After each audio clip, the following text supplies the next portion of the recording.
Good morning or good afternoon, if that's where you are. I'm Eric Schumacher Rasmussen. I'm the editor of Streaming Media and the conference chair for Streaming Media Connect.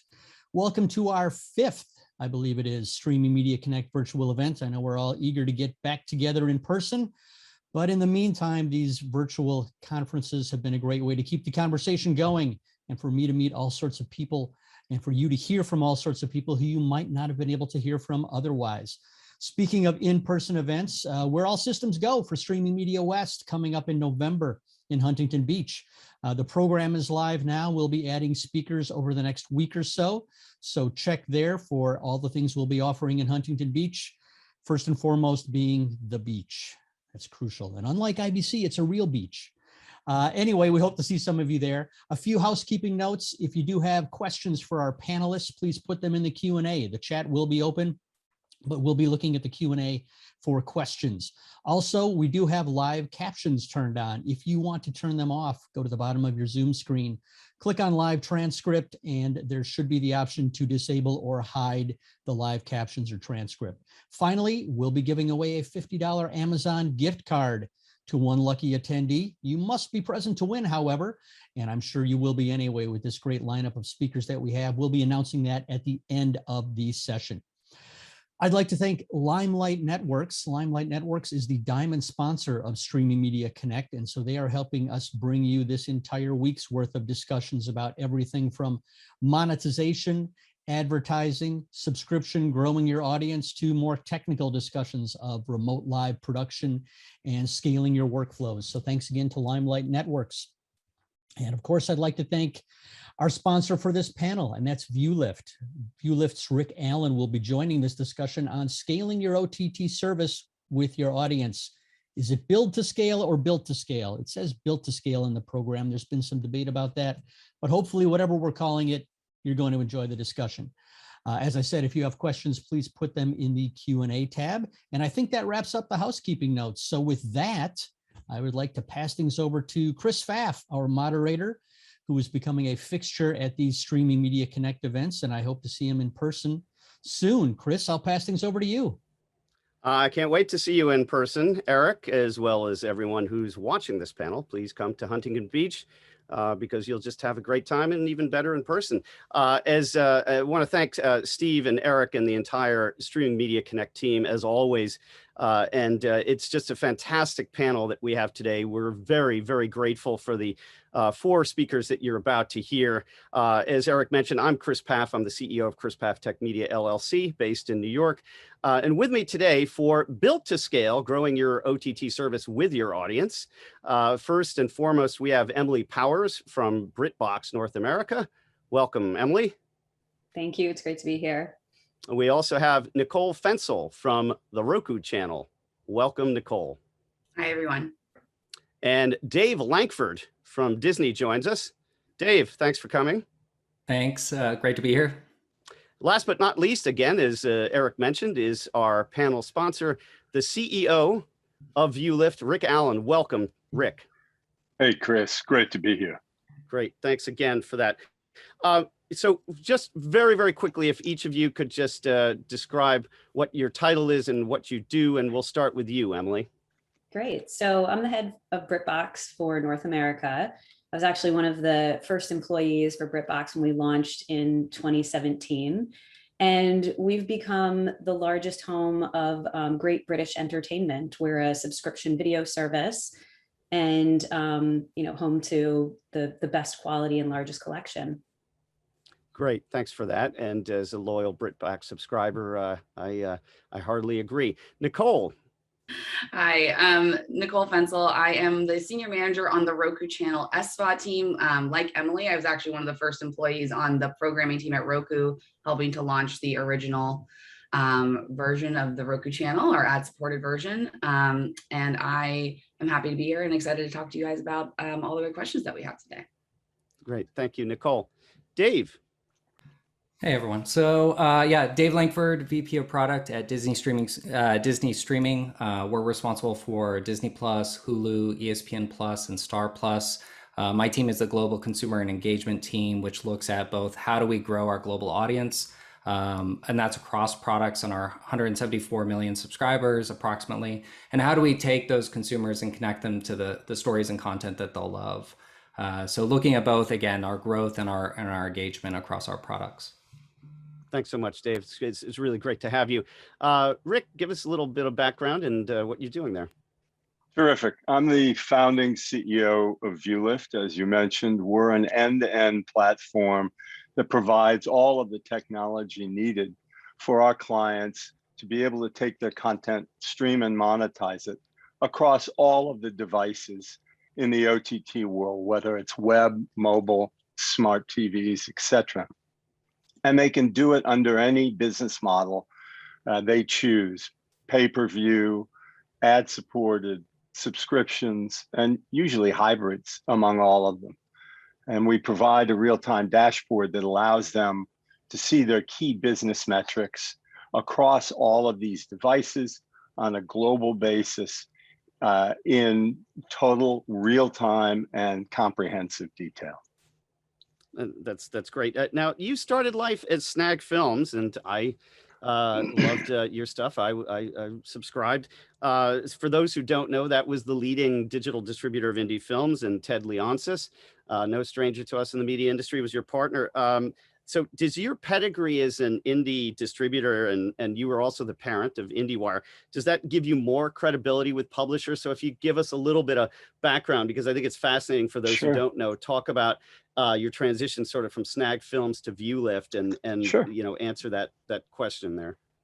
Sure. In 2008, Ted and I founded Snag Films. In 2008, we also bought IndieWire. The intention was to make it easier for independent filmmakers to be able to take their content globally and find new audiences. In the course of that activity, we built this end-to-end platform, and it is extremely important to the success of ViewLift that we began life as an operator for our own account. So we really understood what content owners needed to reach their audience. In 2014, we were approached by first entertainment companies and then ultimately sports teams and leagues to do that for them on a white label basis. And so we spun up ViewLift first as a division.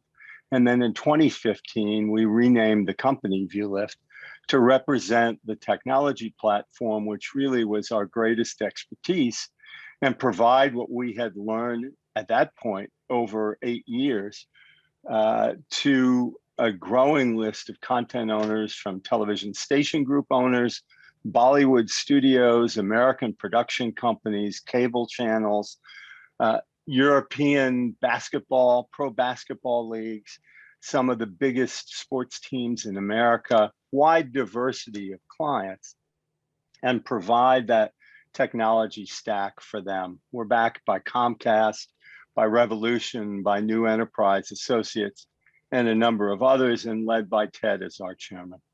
Yeah, that's great. And from the audience standpoint, I mean, I'm guessing you have some real blue chip clients as well as indie ones. But I mean, are you seeing from what you learned and where you started, you know, really how to seriously grow? We talk about growing an audience, but really even growing a service from you know, its sort of nascent pieces. Is that true?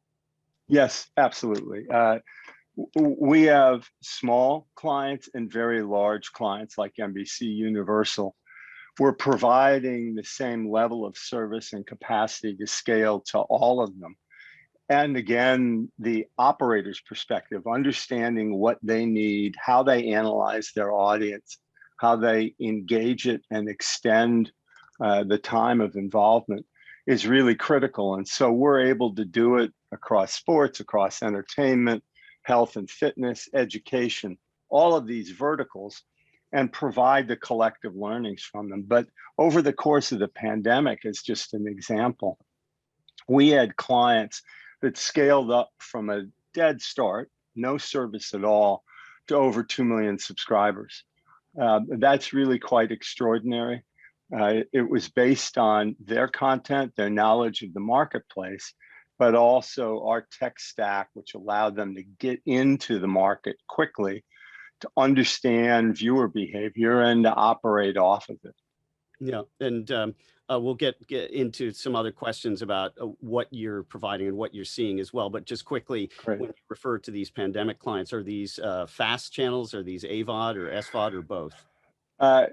During the pandemic, the real growth was in SVOD and on the entertainment side. That was what seemed to take off for the audience. Then as we all kind of came out of that extraordinary challenge, for bigger clients whose core businesses revolved around advertising, like the big broadcast affiliate groups who I mentioned, Tegna, Nexstar, Bonneville, they wanted to have ubiquitous distribution for new digitally focused properties that were working off of an ad-supported model because they already had that advertising infrastructure. And so we've seen a great growth in the fast channels, but really everywhere on ad-supported models. For clients like that, Tegna launched on Roku, the True Crime Network, and now has it across really all of the providers on an AVOD basis. Next week, they'll launch their Quest channel across all devices as well. You mean Quest TV? Quest TV, Yeah, yes. it's Quincy Jones. Yeah. Yeah. And so they're taking the properties that they've developed, the advertising might that they have and the capacity to aggregate eyeballs, and then using our technology solution to put it out across all devices and to all distribution partners. And that's really the opportunity I think OTT provides. That's great. So Emily, just talking about technology for a second, I mean, it's interesting because you're a BBC service really at your core. And of course, BBC had the iPlayer, but you've created something in the last 4 years that has been rebranded and aggregated great content and just keeps building audience. I mean, and you've been there really almost from the start. I mean, this is, you know, even with the heft of BBC and ITV, it's pretty extraordinary, I would think, right? Yeah, thanks. And I was there when it was a business plan before it ever got off the ground. And, you know, the origin story is actually that we started it as a BBC owned service and then had the opportunity to go do a joint venture with ITV, which was the perfect opportunity because it really doubled the size of the content offering and the business. So right before we were going to launch it, we formed this joint venture with ITV, but we were still very plugged into the BBC iPlayer technology and backend infrastructure, which is what we were leveraging. But yeah, since then, I think we've grown much faster than anyone had expected, and we're moving really towards a much more independent operations. And you know, we are growing rapidly. We are you know, exceeding 2 million subs, and it's just this groundswell of demand for British content that we've really been riding over the past few years. Yeah, this is, and Nicole, I mean, you're in this very interesting position. I mean, you're one of really the founders of the Roku channel, but of course, Roku has been known forever as a technology provider.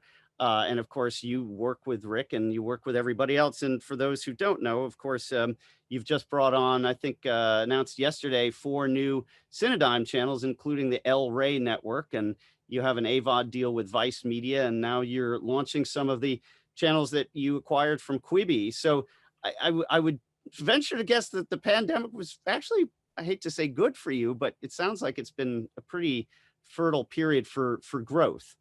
Yeah, you know, we believe that there was always this shift going to the streaming world, and certainly the pandemic accelerated that trend, and Roku was a benefactor of that trend. And we actually think that this next decade is really the streaming decade. And I think all of us here are going to be benefactors of that. The Roku channel itself is really in a virtuous cycle right now where content is attracting more users, more streamers. You know, we now reach around 70 million people through the Roku channel, which attracts more advertiser dollars. which allows us to acquire more content, bring in more services. We have other services within the Roku channel. We have our premium subscriptions product where we merchandise subscription services. We have our fast channels product, and of course our ad supported content in there. And this flywheel, this Roku channel flywheel, has proven effective time and time again. As you mentioned, the content from Quibi, we really saw a great opportunity to bring great content to a wide audience, which is what the Roku channel was able to provide.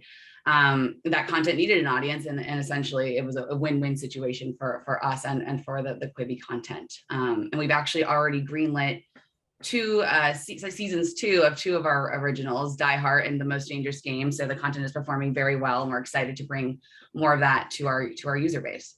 That's great. Dave, you're in a very incredible position because, of course, Disney Plus launched simultaneously with the Disney Bundle, and it took a huge lift, obviously, to create Disney Plus, which on its own is really a staggeringly impressive service. But what data do you have that suggests that those who are mainly interested, say, in Hulu or ESPN Plus, have no issue bundling services together? Because it seems like it would be a natural to grow an already solid base by doing what you did. Yeah, no, we've certainly seen positive on both sides. So with Disney Plus, for example, we've obviously seen growth in the last. I don't think we've hit 2 years yet. So in the short of 2 years, grown to 160 million subscribers, and we see great retention with that, which is a good signal from us, from our consumers. But we see much higher and surprisingly higher retention with our bundle subscribers. So the retention numbers alone paint to us a picture of a consumer that appreciates having the value of all 3 products, at least domestically in the United States, where we offer that bundle. Right. And Star, talk about Star for a second, because of course, you've done this in India. Now you're in Latin America. I mean, that would seem to be from a growth perspective, a huge opportunity, and particularly now during the pandemic. Yeah. So yeah, we're getting ready to launch Star Plus in Latin America. It's a general entertainment package, similar to what you might expect from a Hulu. We have both our general entertainment, video on demand, live sports, etc. And yeah, it in the same way that Hulu complements Disney Plus in terms of the content offering and the type of product and the consumer promise. That's our way of balancing it within the Latin America market. And the Star brand is something that we've seen success with. Obviously, you mentioned Hotstar, right. So it's a brand that we're expanding in Latin America. Yeah. Emily, I mean, BritBox is in this interesting position because, of course, you compete with the likes of Acorn and even PBS. But I mean, you're far beyond what would have been typically like just Anglophiliac content from, say, 30 years ago. I mean, you're seeing new seasons and I mean, you've got such a library of everything from Agatha Christie. What sorts of things have you discovered during the pandemic from an insights perspective, either data or just general gut feeling in terms of putting your producer hat on that have helped you grow? Yeah, I think what's interesting is, yes, Acorn is very focused on British content, PBS as well, but they do offer other genres. Right. But it's interesting, I see a lot of the new streamers getting into the British dramas and mysteries game, because I think there's like there's an agreement that it is better quality, better acting, better storylines. And so there's a lot out there in the market, but what we've done that especially we've benefited from over the pandemic is we've become a destination that specializes in this specific type of content that is gaining widespread demand in mainstream media consumption. So at our core, it's in our DNA. Our parent companies, BBC and ITV, are the largest producers of this content in the world. And so we're able to have a pipeline of it to begin with.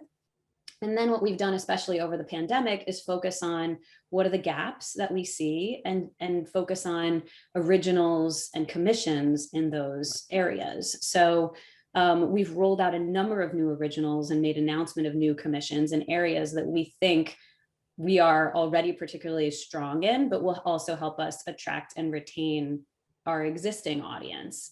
So an example of that would be a new Agatha Christie adaptation that we're doing with Hugh Laurie as writer and director called Why Didn't They Ask Evans? We know how popular, as you mentioned, Agatha Christie brand is. How do we do more of that, but also do it in a way that's attractive to new audiences who may not be as familiar with the classic Poirots and Miss Marples? So we're doing some adaptations that have a modern twist, but with very familiar IP to it. And we find that that is extremely successful in appealing to our existing audiences, but also bringing in new ones.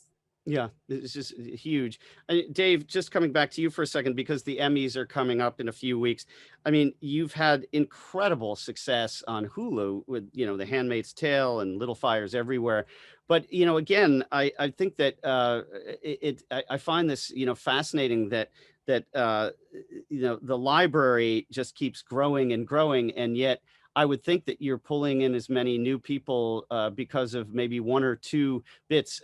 To my question to Emily, I pose it to you. Are there any special insights that you guys have made, you and your team, during the pandemic that have led you to sort of new thoughts of how to grow? Because I don't think you have a problem maintaining your audience. I think some of that would be a question for folks on our studio side, but, I think you can see it in terms of the types of storytellers that we're attracting and the types of stories that they're telling.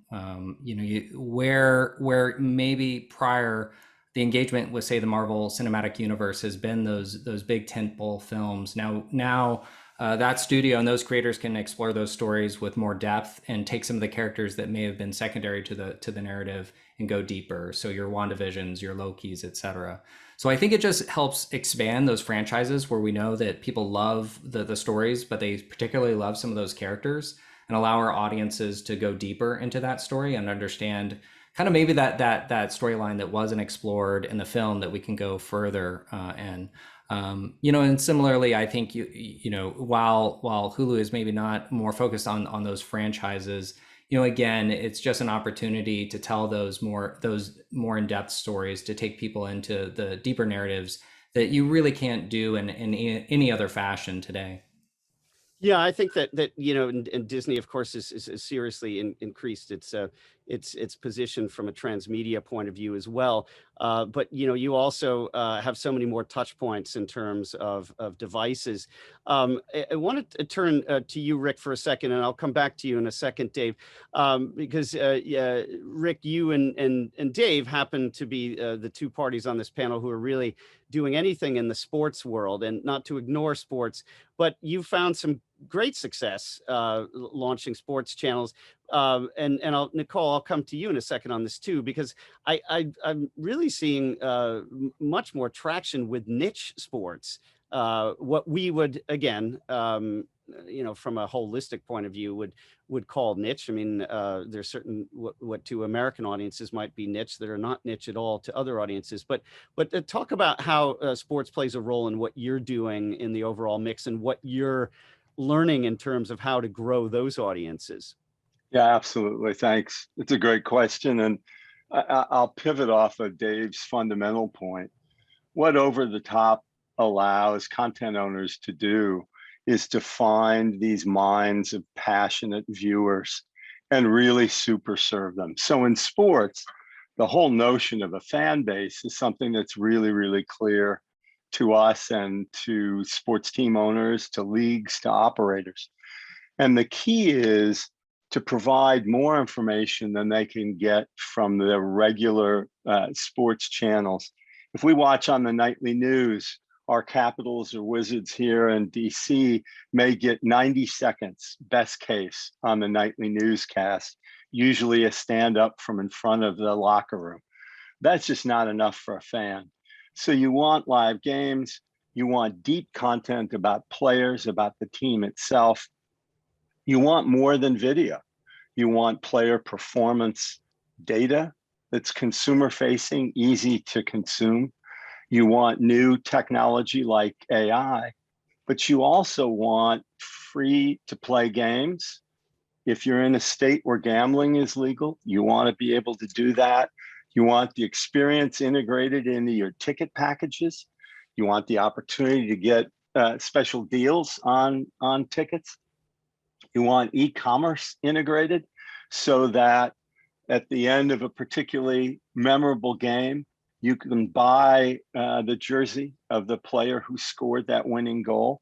All of these things significantly extend view time. And I know Dave has seen it on the entertainment end as well. When you've got these engagement devices, you're making it a much richer experience for the fans.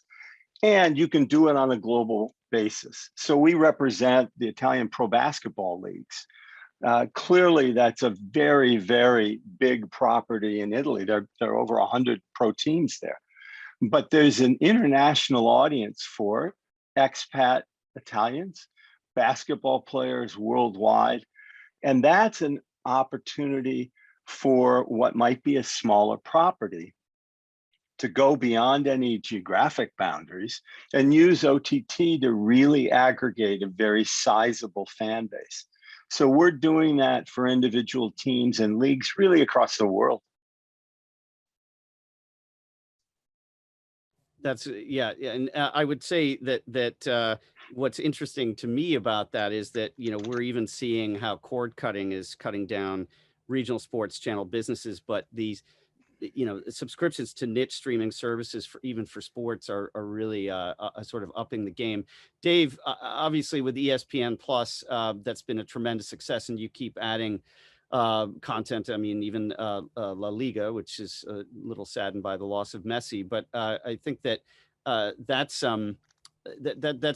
truly a super app when it comes to sports content and trying to manage that. I mean, that's you know, I'm just curious of what you've learned over this pandemic with respect to ESPN Plus. Yeah, and certainly we're excited that live sports are back and growing and certainly be able to bring that back to our viewers. I think you know, and Rick alluded to it too, which is when you look, whether you're looking at that kind of on-demand scripted storytelling, or you're looking at live sports and the unscripted world. At the end of the day, there are going to be those zeitgeist moments, right? You see them in sports. There's going to be the big sporting events that a majority of people will tune into. We have you know, a huge following around our UFC content and those main card events. Similar to zeitgeist, you know, we talked about Loki and et cetera. Those have that zeitgeist appeal, and you're going to get large audiences. But when you're maintaining an audience, when you're wanting to grow that audience, that's one event, that's one series.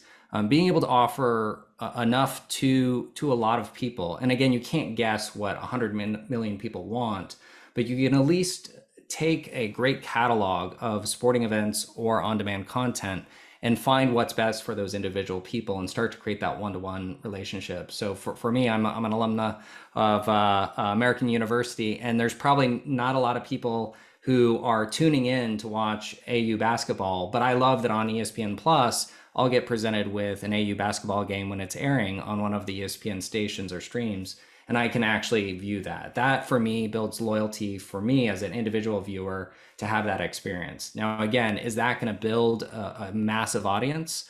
Probably not, but at least it's something that says, after I'm done watching that UFC event, if the next day I come on and there's an AU basketball event, I'll have something there for me, and that's important for our viewers.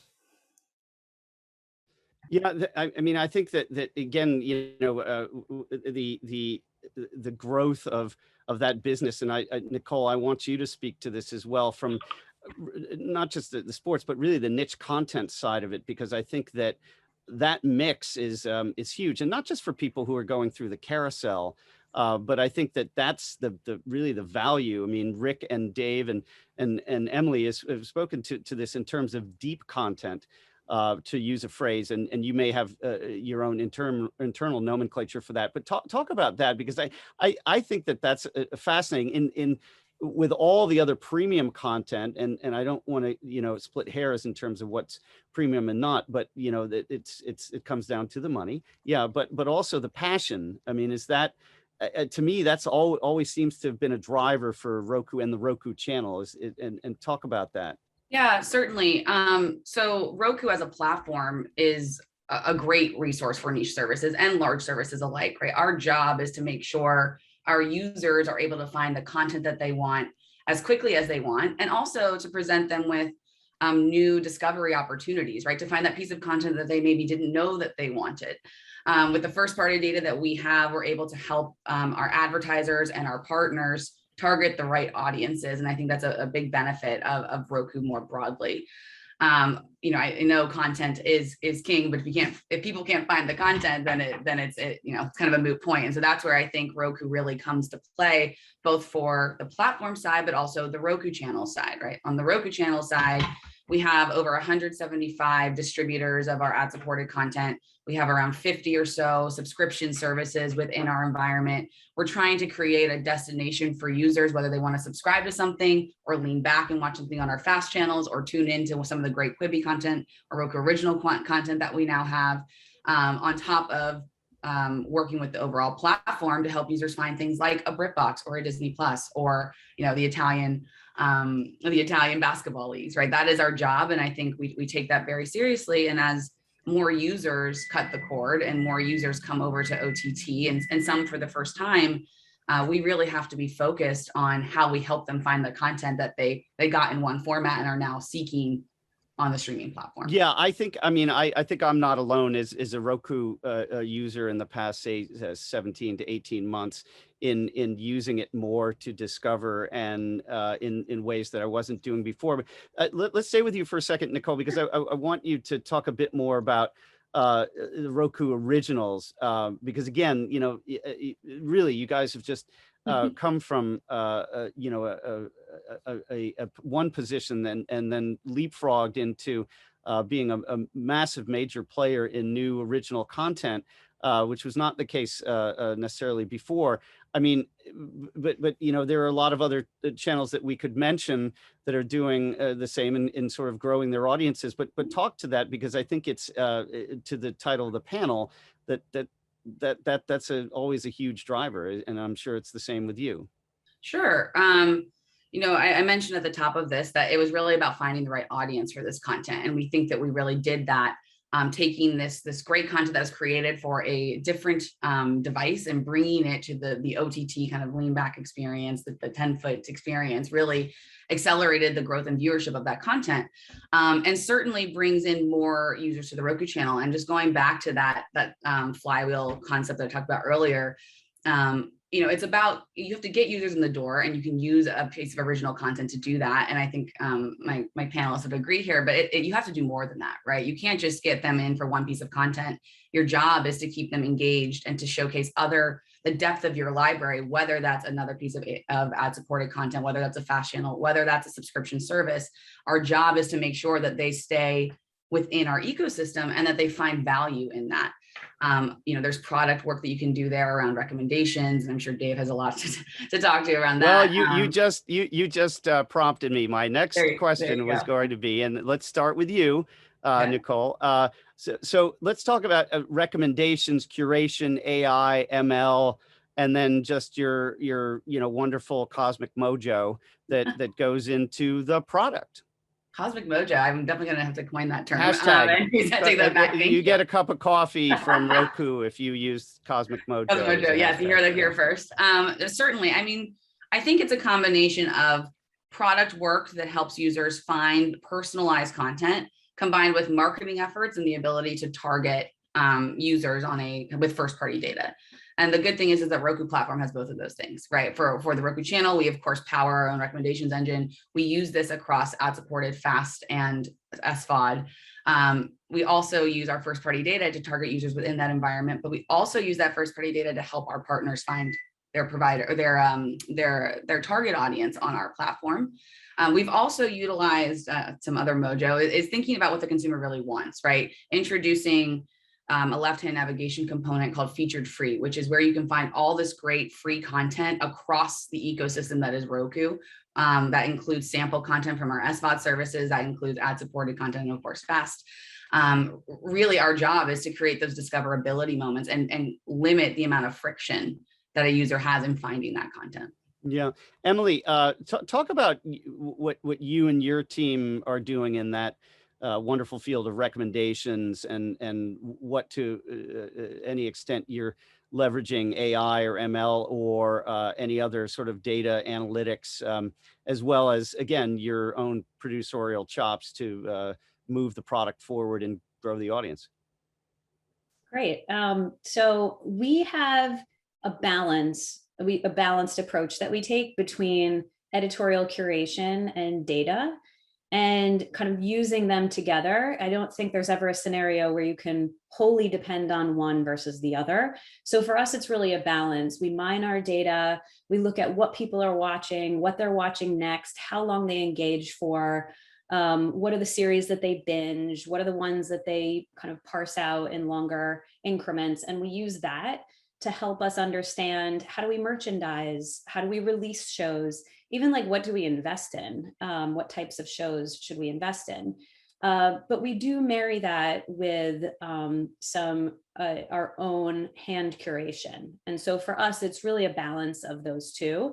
And we use that approach not just for on-product merchandising, but also for how we talk to our users in our marketing materials. You know, there's a degree of some A/B testing, but also some judgments that we're making in terms of just what we know about our audience. Yeah, and Dave, of course, we're all curious now to hear, since you're part of Disney Streaming, which for those who don't know has a tremendous technology backend, ML, BAM, and all that good stuff. But you know, from where you sit, I mean, what sorts of things are you leveraging in terms of whether it's that tech stack of AI or your sort of curatorial powers to, you know, figure out how to tweak things to move the needle higher, if you will? Yeah, and I would say we use a combination as well. I think there is a value to the human element and being able to curate that content. But again, it's how do you scale that? How do you scale that to a global audience? How do you scale that to the wide breadth of audiences across multiple ages? And that's where we really lean into personalization and machine learning, as well as experimentation. And on the personalization side, we start developing that consumer profile after about 30 seconds of viewing. Obviously, we may have some information as you come in terms of the path in which you purchased, the country in which you purchased, the device on which you purchased on. But at the end of the day, we start looking at that signal of what are you watching? And there's a couple different areas that we do look at. I mean, there's obviously what you're presenting on that landing screen, on that home experience. That's an important surface for us. What is the content that's presented? What is the order in which it's presented, both top to bottom and left to right? Those are very important vectors, especially depending on the audience. If it's a left to right audience in most Western worlds, that top left corner starts to be part of that experience. If you're looking in right to left in Arabic speaking or Hebrew speaking, you're going to be looking in a different direction. So we kind of understand those patterns of how people are looking at our content and making sure that we're surfacing the most relevant content up top. But that curation comes in play, especially when you have content that you don't have a lot of signal about. There is importance about priming the pump, making sure that you are exposing that content to folks and those stories, because you'll start to see who's clicking on that, who's watching it, who's consuming it all the way through and not. So I do think that you have to understand what you know and what you don't know and accept what you don't and find ways around that. And I would say there's other surfaces as well, that post-play experience or that up next. When a video is done, what is that next thing you present to them? That's a really important surface for us, as well as if someone's browsing or searching. Sometimes if someone's searching, they're searching for a title, maybe not because that's what they want to watch, but it's like something they want to watch. And being able to use personalization to understand that, using knowledge graphs of our content as well, understanding the deep connections, from thematic to story to arcs to character types, those all are things that we invest in to say, let's know more about our content. I would also say is the context in which you present it. Being able to say something's recommended for you or because you watched, or even other contexts in which you present that is important. The images that you present, the titles that you present, those all provide the way in which people understand, why is this being presented to me? And do I agree with that assessment? But I would say on top of that is it's not a one size fits all.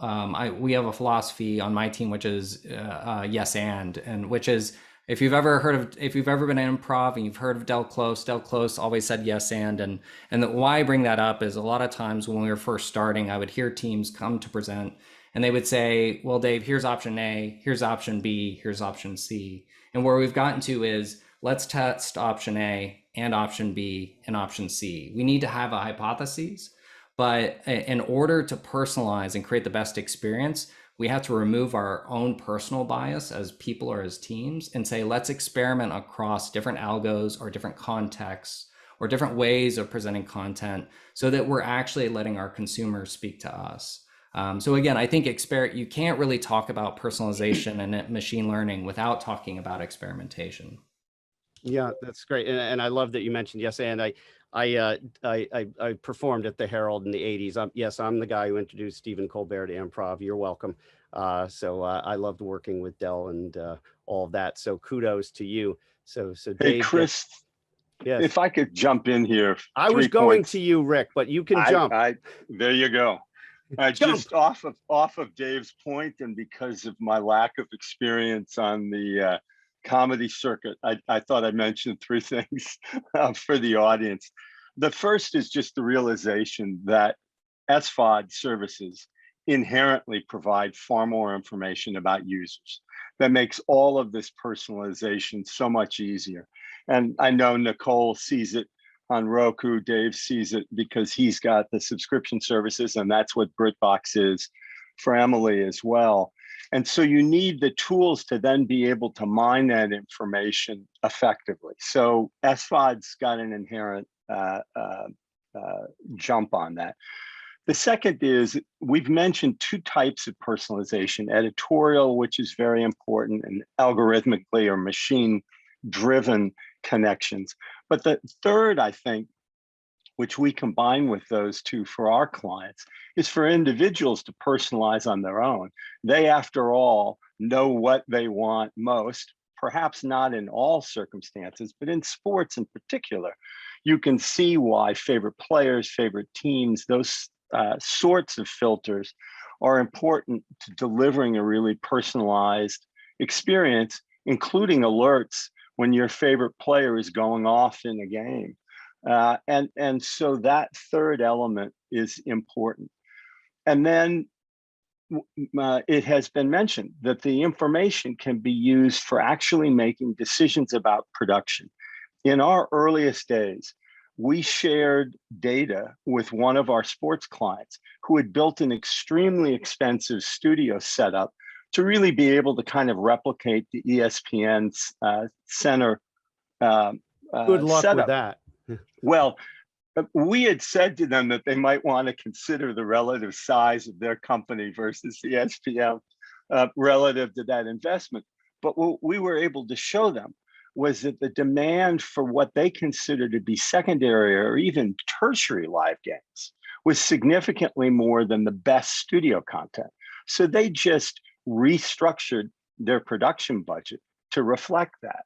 And so the audience being able to clearly tell you what they want, when they're going to watch it, on which devices, how they switch from one device to the other, all of that information, if you can see it in a real-time dashboard, it's incredibly instructive, and particularly to smaller content owners. Yeah, I mean, this is really, I think, one of the things that bedevils so many people. And we work with a lot of different AI and machine learning vendors, both in audio, text, and of course, video mostly, and have for more than a decade. So we've seen the maturation process here, and it's still incredibly hard. But the point that I think should be made for the audience really is that you need a lot of good human, editors, curators. But one of the things that all of you and Rick, I was going to come to you first with this. If you can sort of just give me a brief answer to this question, I'm going to go around the horn. One of the things that you've all been talking about, and I think that has a certain level of criticality here, is UX UI design. So Rick, why don't you start and just briefly talk about that with respect to what you bring to the table, you and the ViewLift team.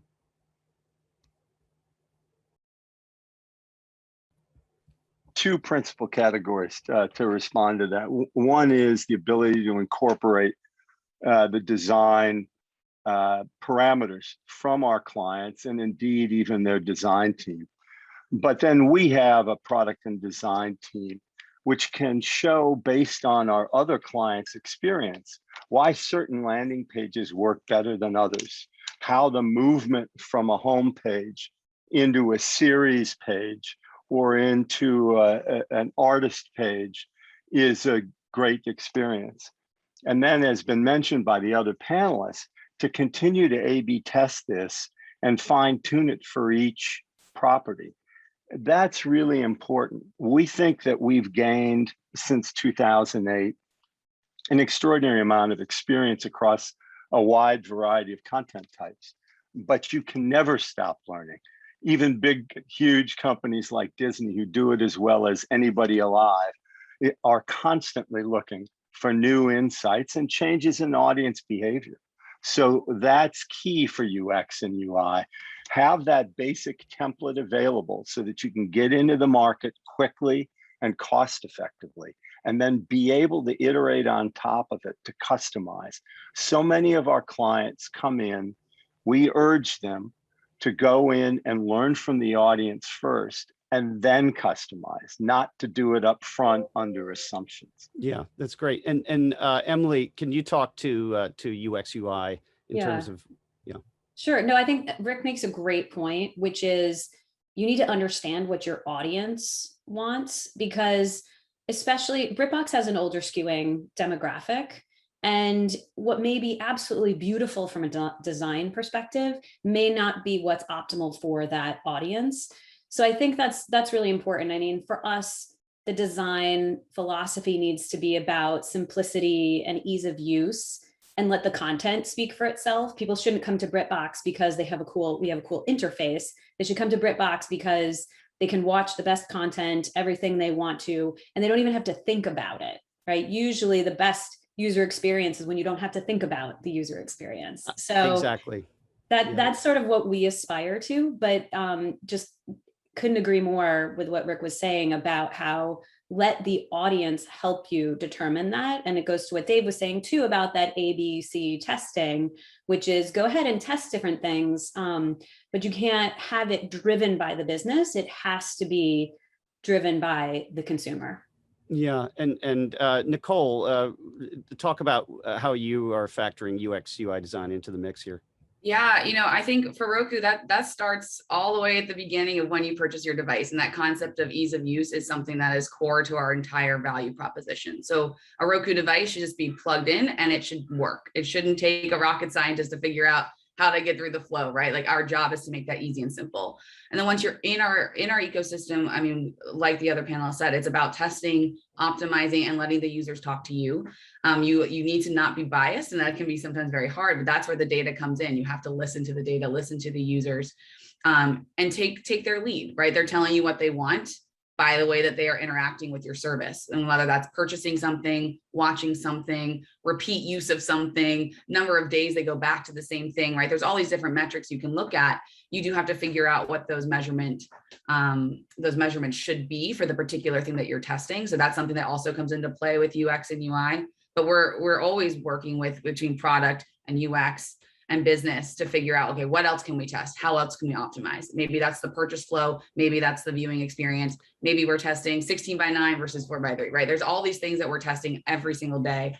But that's our job, right? To make it easy, simple, and to listen.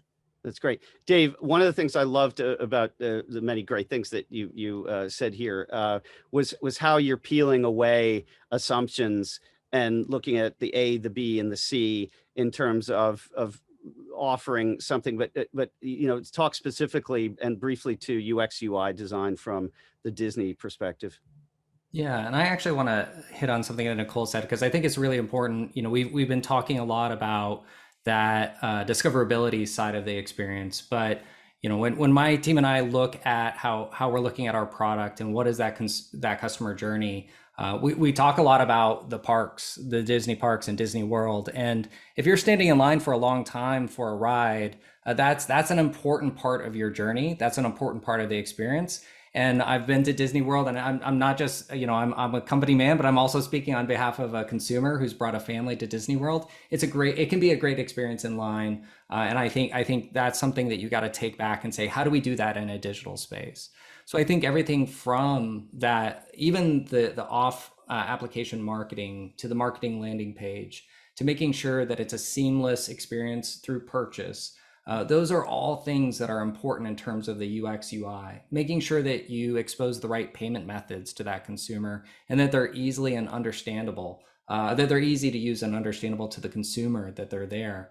Removing steps along the way that may be superfluous and not useful to that consumer, but we may have put in for one reason or another or some technical constraint. We've got to work past that as a company and find that UX that brings you into the experience. So I think it is about looking at not just the personalization and how you contextualize content, but how do you deliver on that customer promise? If your promise is it's just going to work and you're going to get to content fast, and that thing you saw, you can watch it right now, you've got to deliver on that. And a big part of that is that UX journey. Yeah, I just think that you guys have done exceptionally well with that over the years. And by the way, for those who haven't read, New York Times, has a piece on robotics in Disney, so Boston Robotics and others. And I personally want to meet the robotic Groot. As a huge Guardians of the Galaxy fan, shout out to James Gunn and company. We're going to go to questions, and there's one gentleman, Aditya Nayak, who has some great questions. So, and please, quick answers, people. His first question: what is the future of OTT recommendation engines? Rick, what do you say? They're going to get better and better based on machine learning becoming smarter, editors knowing more about their audience, and individuals being able and willing to share more of their own needs because they understand what the compensating benefit's going to be. So I'd see it expanding in all three ways. Emily, how about you? Yeah, I think that there's room for growth there. I think it's a balance between letting people feel as though they're discovering on their own versus overly curating and having it be hyper targeted. So I think that there's always going to be a balance there, but I think there's still a lot of room for growth. Okay, Nicole, how about you?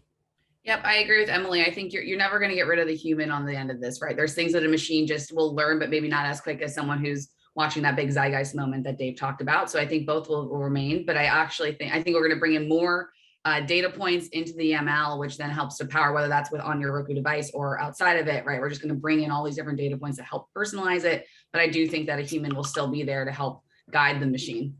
Right. Dave, how about you? I would say diversity and inclusion. We still see a lot of bias in the way we build algorithms collectively as an industry. And I think looking at how do we be more inclusive in the way we recommend content? How do we be more localized to a global marketplace and the cultural richness of our consumers? That's a great answer. By the way, I have to get this. This is another one from Aditya Nayak.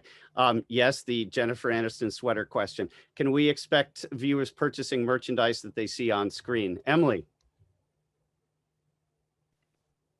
you're muted. Sorry. I mean, I don't know that BritBox is going to start offering an e-com platform. I think that right now, the right place for that is in where people consume content is more in the Instagrams than it is in your video services. I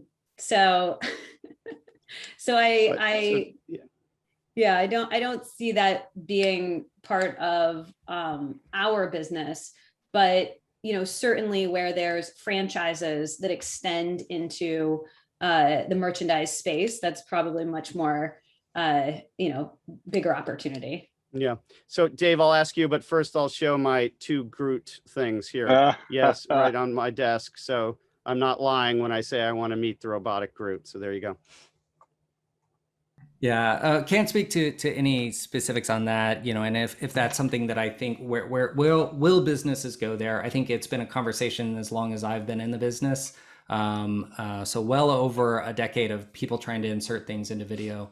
But I think more importantly is I do think there is a role in terms of companies like Disney who have consumers that are engaging with us on multiple channels through parks, through retail, through our streaming services, is being able to really understand those consumers and providing the right products at the right time.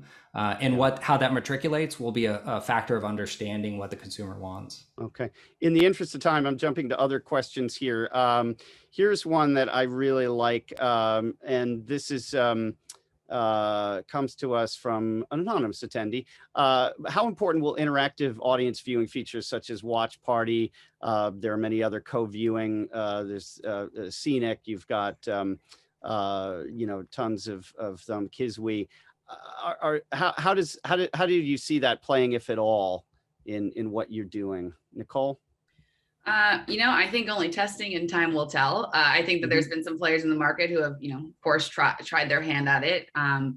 It is certainly something that we'll probably explore, but I don't know if it's going to be a near future situation for us. But certainly something that we would need to test and learn and understand. And if there is a need, that's where we'll come in and we'll build to that need. Yeah, Dave, how about you? Yeah, I mean, you mentioned Group Watch and Watch Party, definitely products that we have through both Disney Plus and Hulu. Certainly, we've seen value in providing a way to bring people closer together. We do see our products as a bit of the campfire and bringing people to that campfire. That's one way in which people have expressed a desire to experience that content. Yeah. Rick, what do you see in that co-watch side of things? We started to do that way back in the Snag Film days, particularly with premieres, to build up a bigger sense of an event based for an independent movie. So we're big believers there. But where I think interactivity is probably going to come to the fore fastest is in sports. And again, it's the integration of free-to-play games and legal gambling with the underlying live sports event. That's been proven to greatly increase engagement. And when you've got folks who are playing against friends, you suddenly have a stake in the game. It may be monetary if you're gambling. It may only be to be able to show your friend that you actually know more about football than he does. But whatever it happens to be, it increases the involvement in the underlying content. And that's a big success. Yeah, that's great. I'm going to combine a couple of questions, one from Eleonora Bado and Tucker Snedeker. Hey, Tucker. So Eleonora's question is really about picturing a future in the sports space in which traditional broadcast shifts completely to video streaming services. And Tucker says, well, my kids group watch, they love it. They use Discord all the time. And Thews was a leader in this space. So this is more for Dave and for Rick. Do you see sort of the streaming sports world growing, if not massively shifting, that viewing experience from broadcast and cable, adding all these gamified features? What do you think, Rick? It just makes it easier to do it in a streaming context. And what we found is that live games are extremely important. People want that live experience and the unknown that makes sports really so addictive to all of us. But there's also catch-up viewing, particularly when you're talking about global properties. We have, for example, Feld Entertainment Supercross, which is the premier in-arena motocross racing. And they have a traditional broadcast contract here in the US, and we created an SVOD service for them around the rest of the world. That allowed them to take their content investment and their IP investment and put it on a global footprint. Many people will watch that live, but they may be in parts of the world where it's obviously overnight. They may wait and catch it the next day on demand. That ability to present the content on the device you want at the time you want is critical. Yeah. Dave, what's your take on that? Yeah, I think there's just more you can offer the consumer in that experience. Obviously, you mentioned we were MLB before we got acquired by Disney, and when you look at MLB TV and our ability to provide in-game data on what's happening each pitch event, same with NHL as the puck moves across. And I think also with MLB, for example, Rick mentioned that catch up, and even within an event, one of the things we launched in MLB was the ability, if you're coming in game, and sorry, my dog's snoring if you hear my dog, but is being able to say, if you're coming in the 7th inning, how do we get you a minute's worth or a minute and a half's worth of the most relevant pitch events, so that you're entering in just as knowledgeable, well, maybe not as knowledgeable, but close to as knowledgeable as the person who's been watching since the opening pitch. So Yeah. I think there's just much more you can do to help that consumer enjoy the experience. Totally. And I was at the Mets game last night, and let me tell you, there were 0 Mets highlights. 0. By the way, for those who don't know, the term going off, Rick used it earlier. That's if a player is really hot and scoring a lot of points. So if Bradley Beal hit 50 points, he's going off. So one thing we didn't get to, and this is why we're just going to have to book all these people together again for another panel. Are you with me? Yes, you are. One of the things that we didn't get to, I wanted to ask, was about live events, but we'll save that for the next. But I'm going to hand it back to Eric here.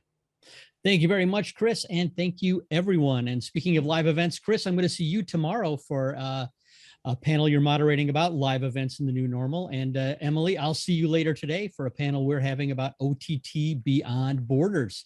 So we've got a lot more great sessions coming up. Thanks again to everyone. That was really terrific. Thanks to the audience for all your questions. And we do have a winner for the Amazon gift card, and that is Sarah Frankie. So Sarah, watch your email for information about that. I would like to also thank again ViewLift for sponsoring this session, and thanks to Limelight Networks for sponsoring the entirety of Streaming Media Connect. And that wraps it up. We'll see you in a half an hour for a discussion about improving your OTT workflow.